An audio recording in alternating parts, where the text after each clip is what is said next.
Un président décalé de la réalité, c'est ce que dit Laurent Brun de la CGT. Bonjour Benjamin Amar. Bonjour. Merci d'avoir accepté notre invitation. Vous êtes porte-parole de la CGT Val-de-Marne. On vous connaît bien sur le plateau de LCI et notamment dans cette émission.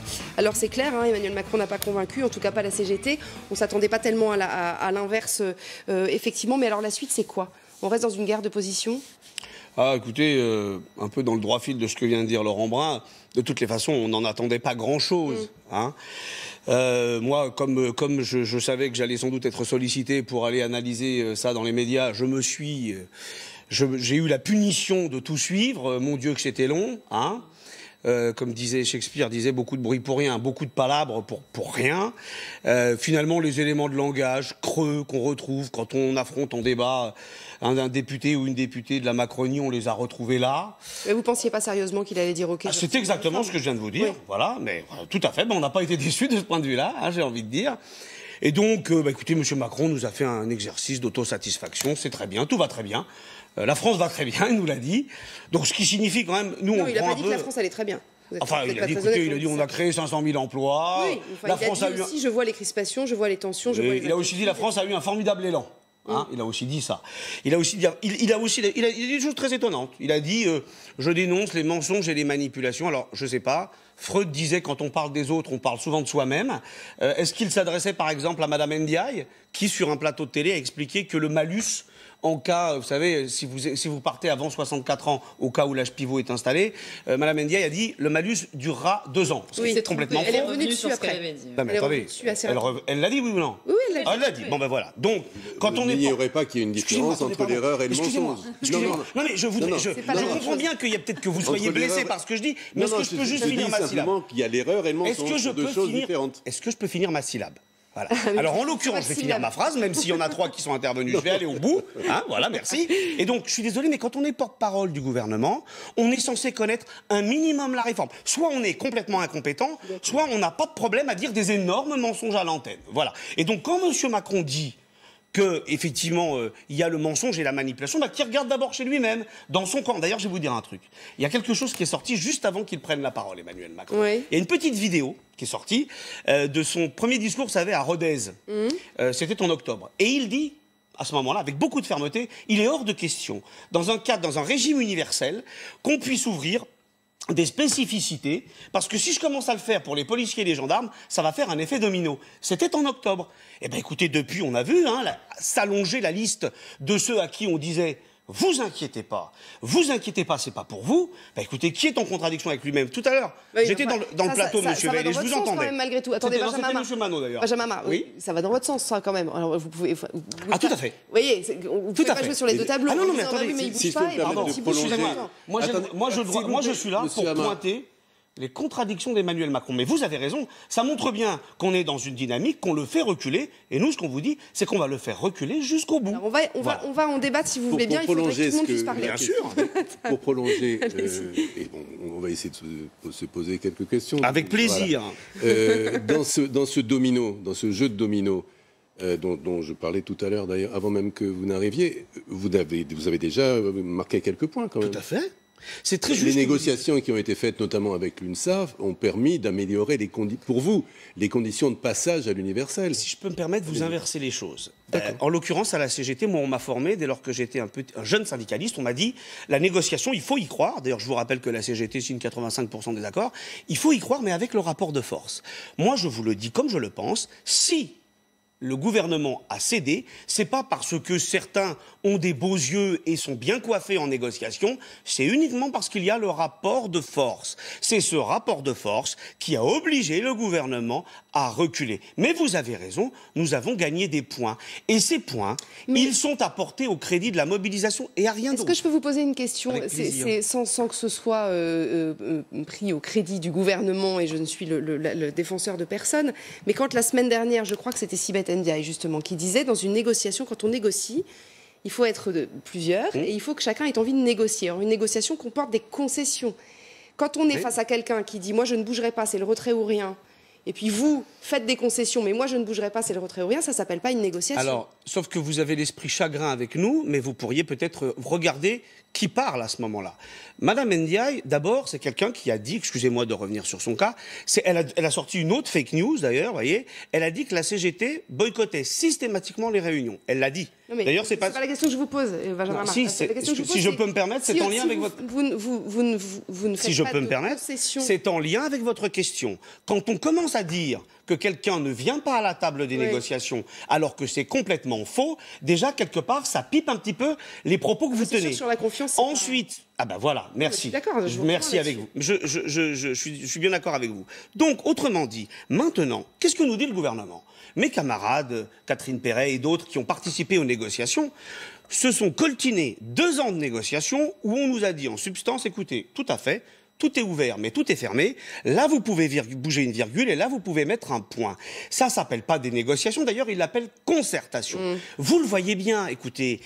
Si vous trouvez que nous, on est particulièrement méchants, regardez comment ça se passe avec ceux qui, finalement, ne demandent qu'à être d'accord avec le gouvernement. Regardez, ils n'obtiennent même pas des hologrammes de miettes. On va prendre la déclaration ce matin du président de l'UNSA. Il a dit, nous, on ne veut pas la victoire par chaos, on ne veut pas le retrait, on ne veut pas non plus applaudir la réforme. Ce qu'on cherche, c'est à limiter la casse.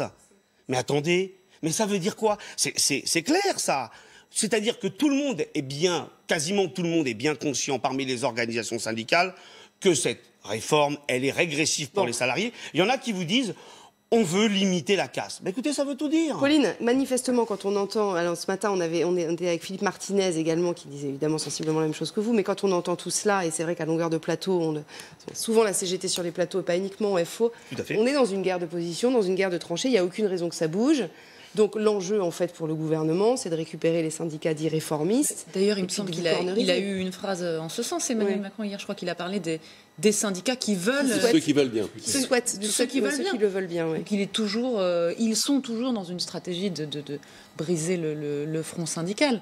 Et c'est vrai que vous avez obtenu des concessions et vous vous en félicitez. Mais d'un autre côté, eux...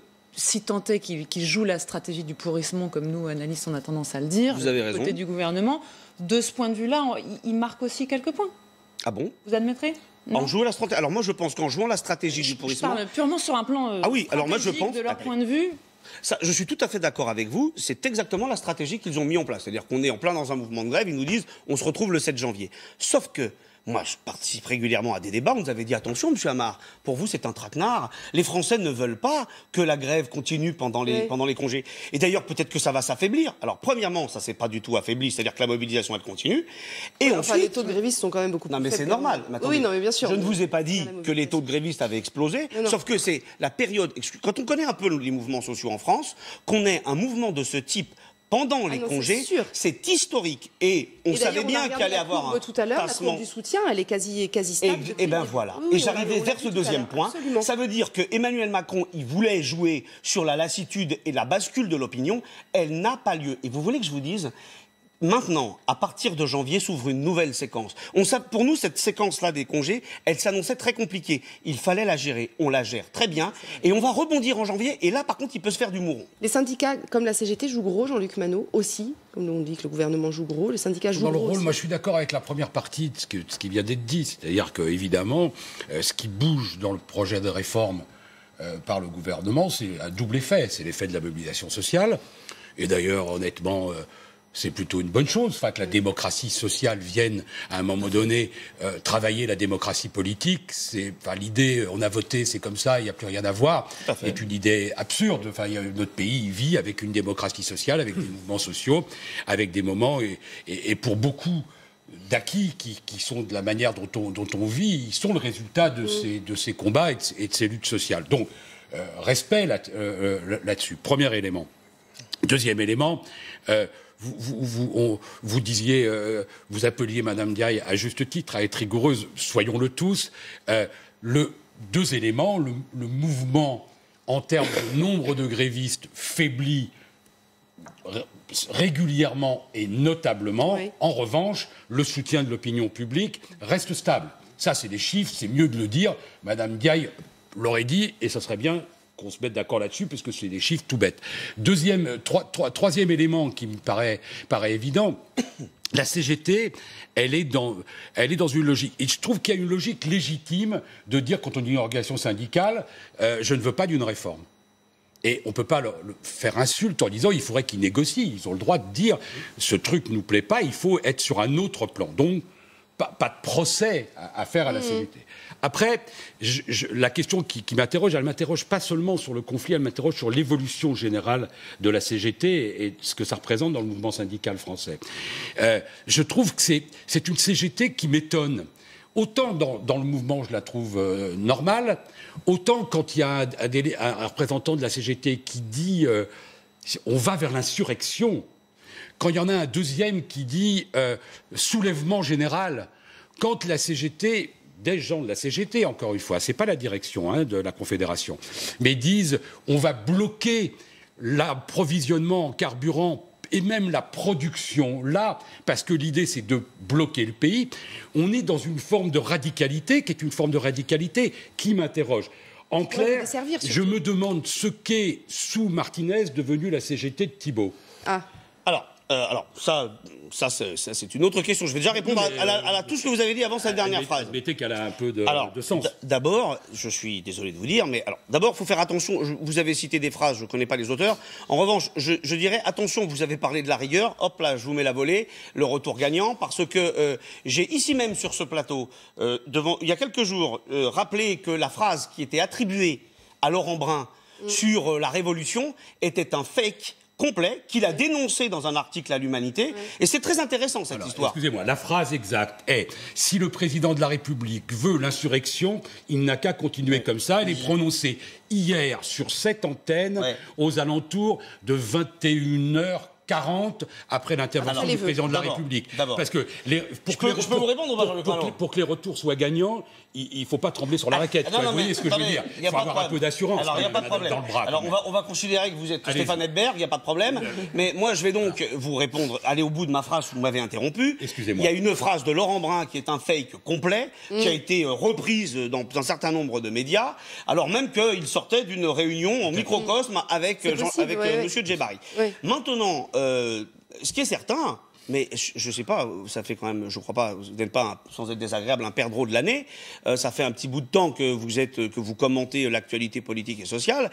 Et ce qui consiste à bloquer un certain nombre de secteurs de transport ou de secteurs professionnels, c'est pas nouveau. Je vais vous donner un exemple très précis. En 2010, la CGT bloque les raffineries au moment de la réforme des retraites de Nicolas Sarkozy. Oui. D'ailleurs, Nicolas Sarkozy forcera il brisera ce mouvement-là, sera condamné d'ailleurs par l'OIT, l'Organisation internationale du travail, c'est-à-dire l'ONU. Donc, autrement dit, il n'y a rien de nouveau sous le soleil, monsieur. La CGT, elle l'utilise et elle l'assume. Il n'y a pas d'ailleurs que des délégués syndicaux qui le disent.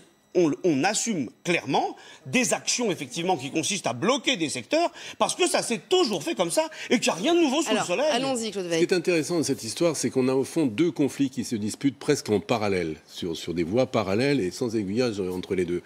Il y a d'un côté un conflit, je dirais, central, c'est celui qui oppose le gouvernement à votre organisation et à Sud, Solidaire... FO, sur le principe même de la réforme. Et moi, ce qui m'a étonné dès le premier jour, c'est la position de Martinez disant on veut le retrait ou rien. Ce qui me paraissait extraordinaire. C'est pas ou rien. On exige le retrait. On exige le retrait. Oui, mais c'est pourquoi c'est important de pas dire ou rien. Ce qui me paraît extrêmement dangereux, parce que si vous n'obteniez pas le retrait, et vous ne l'obtiendrez pas, d'ailleurs, vous commencez à le savoir. Ah ben ça, c'est formidable. Vous faites de la ventriloquie, monsieur Veil. C'est mon hypothèse. Mais ne me dites pas que moi je le sais, parce que je ne le sais pas du tout. Je pense que l'hypothèse du retrait pur et simple du projet devient extrêmement hypothétique, mais peu importe. C'est votre analyse. Le fait est que en exigeant le retrait, il me semble que Philippe Martinez se place dans une position un peu difficile de se retirer lui-même toute porte de sortie, toute possibilité, tout échappatoire. Et sur la voie parallèle, il y a un autre conflit qui, lui, est beaucoup plus technique, qui est le conflit sur les modalités, en réalité. Puisque vous avez d'une part l'UNSA qui dit, bon, cette réforme, moi, j'étais pas preneur, j'étais pas demandeur, mais causons des modalités. Limitons la casse, causons des modalités. Et puis vous avez d'un autre côté la CFDT qui dit, cette réforme, c'est la nôtre, on l'a inventée, on voudrait bien qu'elle vous la salopiez pas avec une mesure absurde sur l'âge. Et là, sur cette voie-là, on voit bien qu'on discute. Je te donne ça, tu me rends ça, etc. Là, on va probablement vers le compromis que le président souhaitait hier soir, parce que c'est comme ça que ça va finir, et tout le monde le sait, parce qu'on est en France.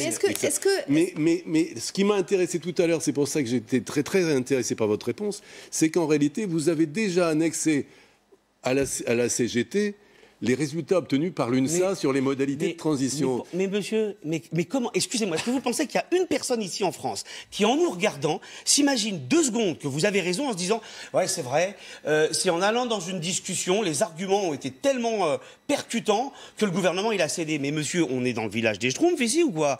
On ne sait pas que c'est les mobilisations et le rapport. Vous avez dit vous-même tout à l'heure, il serait absurde qu'un gouvernement fasse des déclarations avant la grève du 9. On attend forcément le résultat de la mobilisation. Donc vous savez très bien, monsieur, ne vous contredisez pas vous-même. Vous savez très bien que le gouvernement... Oui, c'était Jean-Luc qui l'avait dit. Peu importe. Vous avez, il me semble en tout cas acquiescé. Donc on le sait bien, cela. On va pas être naïf. Maintenant, sur ce que vous venez de dire... Rapidement. Si je peux me permettre, sur ce que vous venez de dire. Vous savez, et ça rebondit aussi avec ce que vous disiez, c'est pas nouveau. Vous savez, moi, mon modèle dans le syndicalisme, c'est Henri Krasucki. Ancien déporté, ancien résistant, secrétaire général de la CGT dans les années 80. Krasucki a dit une phrase d'une clarté cristalline. Il a dit « La régression sociale, ça ne se négocie pas, ça se combat ». Maintenant, il est faux de dire que nous ne proposons rien. À chaque fois que nous venons, nous avons des propositions sur l'égalité salariale qui rapporteraient à peu près autour de 6 milliards aux caisses de la sécurité sociale. Nous avons des propositions sur l'augmentation infime des cotisations. Nous avons des propositions en disant finalement c'est en amont qu'on règle la question des retraites. Si on augmente de 5% les salaires en France, c'est-à-dire pour quelqu'un qui gagne 1 500 €, c'est 75 € d'augmentation. C'est pas la prise du palais d'hiver, mais ça apporte 18 milliards dans les caisses de retraite. Voilà. Donc il est faux de dire c'est le retrait ou rien. On a des propositions, mais en disant on met tout sur la table, on repart à zéro, et nous on a des propositions pour régler en amont. Mais ça le gouvernement ne veut pas. Il ne connaît qu'une chose, du sang, des larmes, de la sueur et des sacrifices pour les travailleurs. Eh ben nous, on n'est pas pour ça. Maintenant, ceux qui veulent négocier, écoutez, pour le moment, qu'ils nous mettent sur la table ce qu'ils ont eu. Des hologrammes de miettes. Vous avez reçu l'invitation d'ailleurs pour mardi ou pas?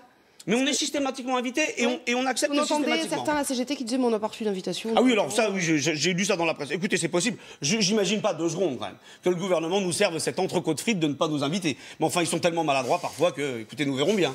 Jean-Luc Manot. En essayant d'avoir un peu moins d'action. C'est pas facile après un moment dans la verve de Zola d'essayer de parler parce qu'on paraît pour les gens froids et techniciens. Moi, encore une fois, dans l'idée, il y a dans la verve gouvernementale une série d'erreurs qui sont des erreurs fondamentales. La première erreur, de mon point de vue, c'est avoir voulu mélanger une réforme systémique et une réforme paramétrique. C'était une arrogance folle de penser qu'ils pouvaient faire les deux, c'est-à-dire qu'ils pouvaient faire sans avoir l'appui de ceux qui étaient pour le systémique. Première erreur. La deuxième, je vais le dire, moi je trouve qu'encore une fois, je trouve que la radicalisation de la CGT est dangereuse et qu'elle n'est pas bonne globalement, de mon point de vue, pour le syndicalisme français. Cela étant, c'est pas juste de dire que la CGT n'a pas de proposition sur les retraites. On peut lire des textes, ça existe, de lire les textes des syndicats. Ils ont une commission qui travaille là-dessus, il y a un responsable, et il y a des documents, on est d'accord ou pas avec, mais on ne peut pas dire qu'ils n'ont pas de proposition. On peut en revanche discuter de la stratégie syndicale de la CGT qui dit « je veux mettre ce gouvernement à genoux ». C'est pas ce que je vous ai dit, moi. Non, quand vous dites retirez votre projet ou rien. Mais c'est pas mettre les gens à genoux. Bien sûr que oui, c'est incroyable. Non, attendez. Alors, prenons une autre formule. Mais non, mais formule à genoux, ne me faites pas dire ce que je n'ai jamais dit. Je vous ai parlé du. Vous-même, vous venez de dire tout à l'heure, la CGT a le droit de vouloir retirer un texte. Et là, tout d'un coup, on veut mettre les gens à genoux, on est des radicalisés. Vous avez raison. Mais attendez, dans votre point de vue, vous avez raison. Que le gouvernement, après un an de gilets jaunes, un an de colère sociale, nous dit maintenant. Temps 2, cycle 2, ça va être le volet social. Et que derrière, on a une réforme de l'assurance chômage cet été qui est un scandale et une réforme des retraites qui est d'une régression sociale terrible. Pourquoi vous ne dites pas que c'est le gouvernement qui se radicalise ? Mais en politique. Pourquoi ce ne serait pas le gouvernement qui se radicalise ? Parce que la réforme était annoncée. Ah non, vous venez de dire que vous venez de dire vous-même que l'âge pivot, ça n'était pas. Ah ben voilà, là vous êtes d'accord avec moi. Là-dessus, je suis d'accord. Mais l'acte 2. Ça n'a jamais consisté à changer de programme, à changer de ligne politique, à changer de méthode. Je viens de répondre à M. Manot. Puisque vous parlez du programme, écoutez, je veux bien. Je suis désolé, pendant sa campagne, Emmanuel Macron dit « Je ne veux pas de réforme paramétrique ».